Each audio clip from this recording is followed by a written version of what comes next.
Welcome to the ACCA Performance Management course. This initial lecture is just designed to welcome you to the course and give you a little bit more information about the course itself. So I'm going to talk to you about the resources we have available to you to use throughout the duration of the course, the approach you should take towards the course, and then the final exam at the end of the course. So the course itself is based around these course notes that you're looking at now and the related question bank that goes along with those course notes. Now you should have had a physical copy of both the course notes and the question bank sent to your address, but there's also a PDF copy in case you want to download a soft copy, and that can be found on the online learning platform. So during this phase 1 of your course, our learning phase, we've got an online tutor who's going to work through the course notes with you via a series of online lectures. So what you're going to see is you're going to see the course notes on the screen, and the tutor is going to talk you through these course notes and point out the key bits for the exam. So to get the most out of this experience, ideally you're going to have your own course notes in front of you as you listen along. This will enable you to make notes around the notes, maybe highlight some key bits, and also fill out the lecture examples as we go along. Now these lectures are pretty flexible, so you can pause them at any point so that to give yourself a little bit of time to make some notes. You can also rewind the video in case you missed something or you just wanted to hear it again. You can take it back and re-watch it as many times as you like. So what you want to do is you want to work through the chapters in order. Okay, so in order of your course notes, they're also in order on the learning platform, so you can just follow along as you go. Once you've listened to the lectures that relate to the course notes of each chapter, you want to also try the questions that are associated with that chapter. So we've got the physical copy of the question bank and the online questions. Now these are the same questions. So I would recommend that you have a go at some of these questions online, just because when you come to take your real exam, the real exam will be online as well. So ideally, when you're having a go at these questions, you want to be having a go at them without looking at the answers. So you want to have a go yourself and then just check the answers afterwards. Now some of the questions tends to be the more tricky questions. They have a debrief online which you can watch, which is basically just your tutor doing the question online for you, so you can watch them and how they have a go at the question. If you are struggling with a particular question though, please don't hesitate to get in touch with your tutor, and your tutor can clarify the answer for you. I've just switched over to a screenshot of the online learning platform because there's just one extra bit I want to point out to you, and that's the test your learning questions just down here at the bottom. Now you'll find these at the end of every chapter. Now these questions are online only, so they aren't replicated in your physical copy of your question bank, and they're designed to be a bit of a quiz at the end of each chapter just to test yourself to see how you're getting on. So the idea is you have to complete all 10 questions in one go, so you complete them all, and then after you've completed all of them, you can get the answers and you can see how well you've done. Now you can have a go at these as many times as you like. You just have to remember that you have to do all 10 questions in one go. So I've just come back into the course notes now. So we've just got an exam smart point here, which is essentially telling us how important question practice is. The idea is you shouldn't be spending hours and hours memorizing the course notes. You should be learning the information in the course notes and then practicing applying that information to the questions, because that's what you're going to have to be doing in the exam. So once you've gone through all of the chapters on the course, you should revisit any areas that you felt were weak for you. And everybody has weak areas. You just need to be able to find them, identify them, and go and have another look at them. Then you can have another go at the questions related to those chapters. And then if you're unsure about any points, then you can just listen to the lectures again. And remember, you can always contact your online tutor.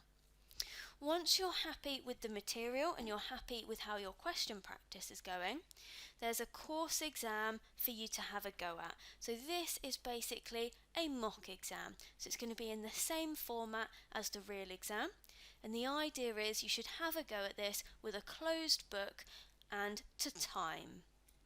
So this will give you a good idea of how well you're getting on with the course material and if you're ready to sit the real exam or not. There's also an ACCA specimen exam and example questions available to you. And the good thing about these ones is they are set within the actual exam software. So they're going to look exactly like how your exam will look on the day. So it's a really good opportunity for you to familiarise yourself with the real exam software. So once we've completed everything we've talked about so far, we can move on to phase 2 of our studies, which is going to be the revision stage. And remember, if at any point you need any help, please don't hesitate to contact your tutor.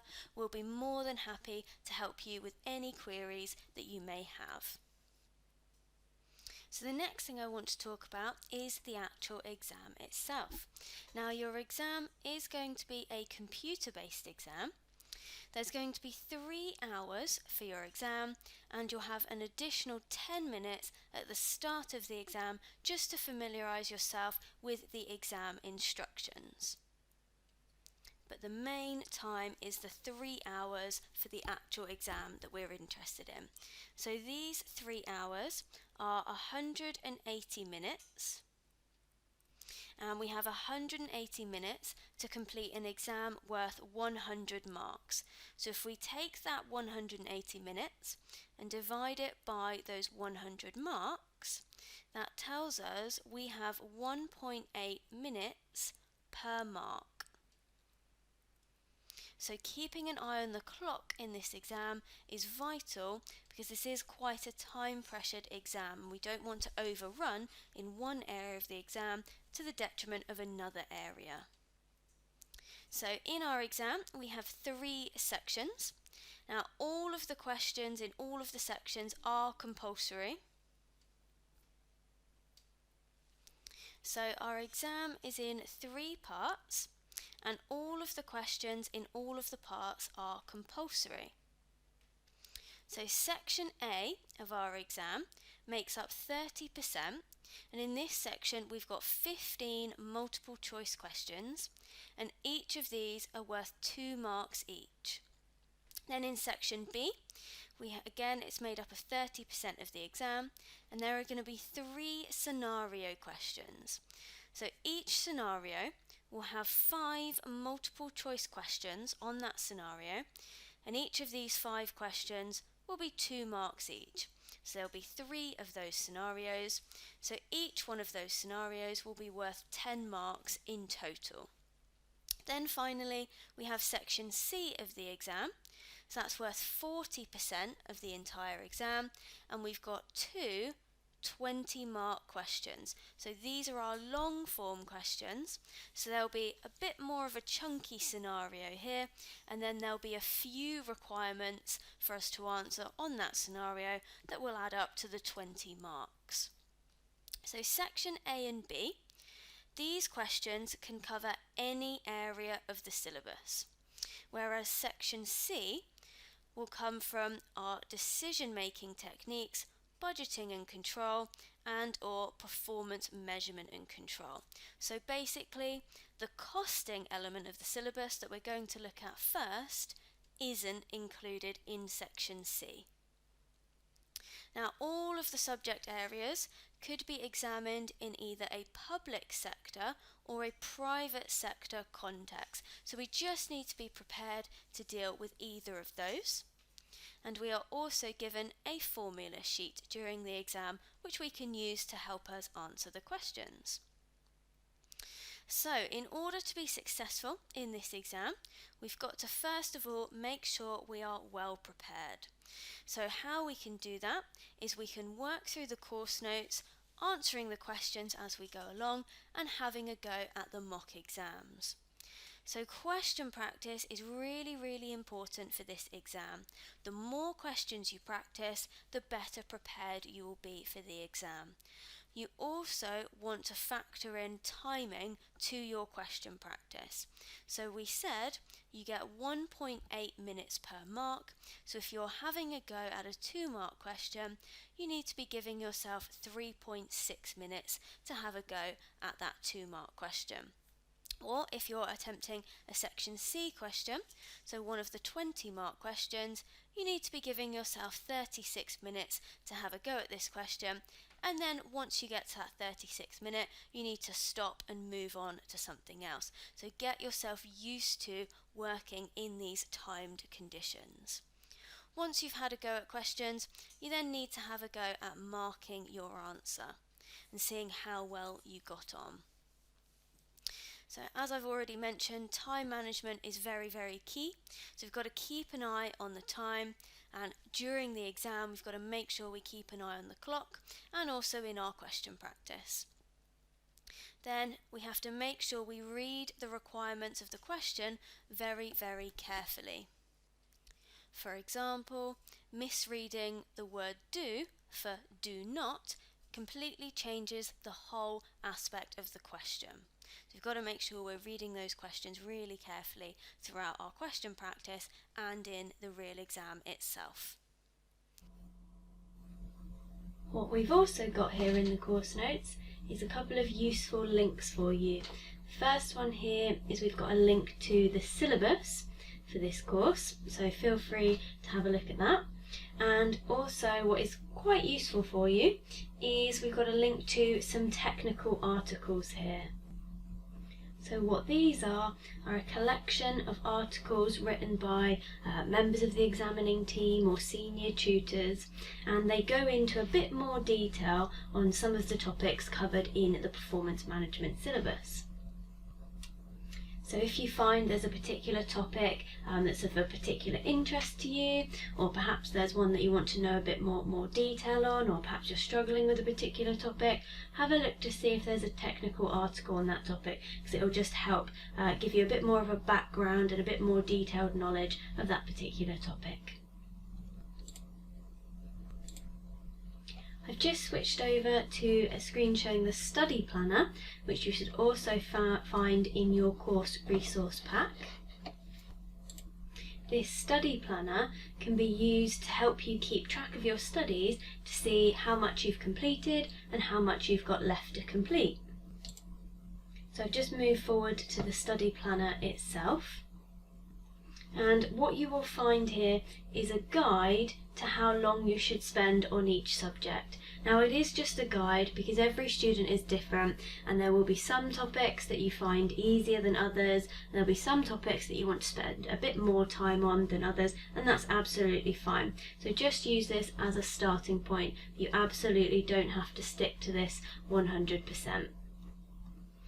So this study plan for the taught phase of this course, the first phase, the learning phase, shows a minimum requirement of 32 hours work. So you absolutely can spend longer if you need to, that's fine. So what we've done here is we've split the course into various sessions, and we've provided a subject and a narrative for each session. So for example, the first session is on specialist cost and management accounting techniques, and then there's a bit of extra information on what that subject contains there for you.